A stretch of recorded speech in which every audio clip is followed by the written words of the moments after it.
They wore red cloaks, bronze helmets, bronze breastplates, and bronze greaves to protect their lower legs.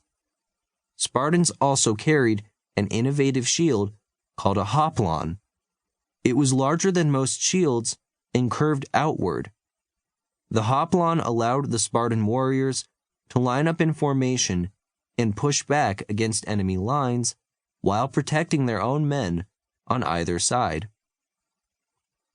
Other Spartan weapons included a 6 to 8 foot thrusting spear that had an iron shaft at one end and a bronze butt spike at the other, and a 2-foot-long, double-edged sword whose blade widened toward the tip.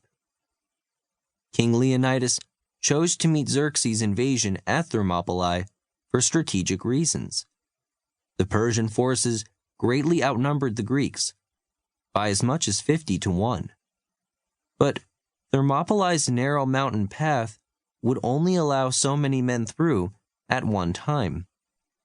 Leonidas' men probably wouldn't have to fight all the Persians at once. Xerxes didn't want to face the Spartans this soon.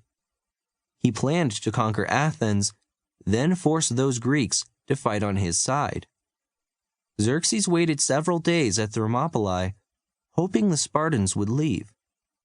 But the Spartans stayed, and Xerxes realized he had no choice but to fight them if he wanted to reach Athens.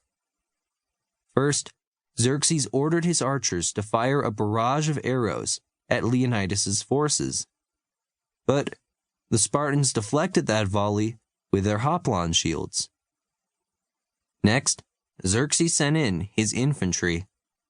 These Persian soldiers had won many of their battles by smashing into their enemy and creating panic in the lines.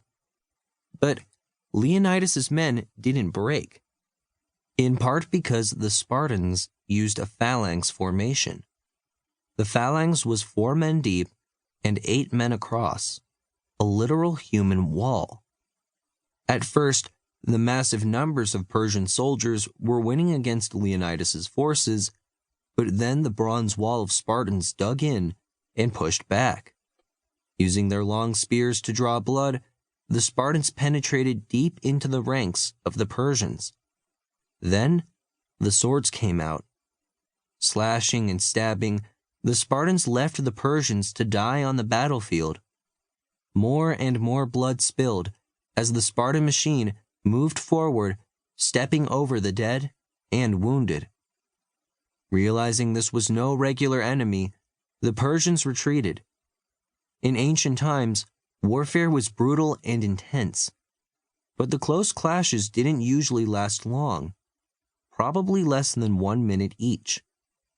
During this one attack, however, the Greeks killed more than 1,000 Persians. On the second day of battle, Xerxes sent in the Immortals. But the Spartans only shouted war cries and taunted the enemy to come closer. When the Immortals finally struck, the Spartans held their ground, using their short swords for close combat killing. The Immortals who survived this fight had to stumble back to camp over thousands of dead bodies. Spartan battles were terrifying. Soldiers were sometimes given rations of wine before the battle broke out because so many soldiers would die or become disfigured. With that high casualty rate, the Spartans invented an early version of dog tags. Before the battle, soldiers would snap a twig and leave one half in camp and tie the other half to their wrist.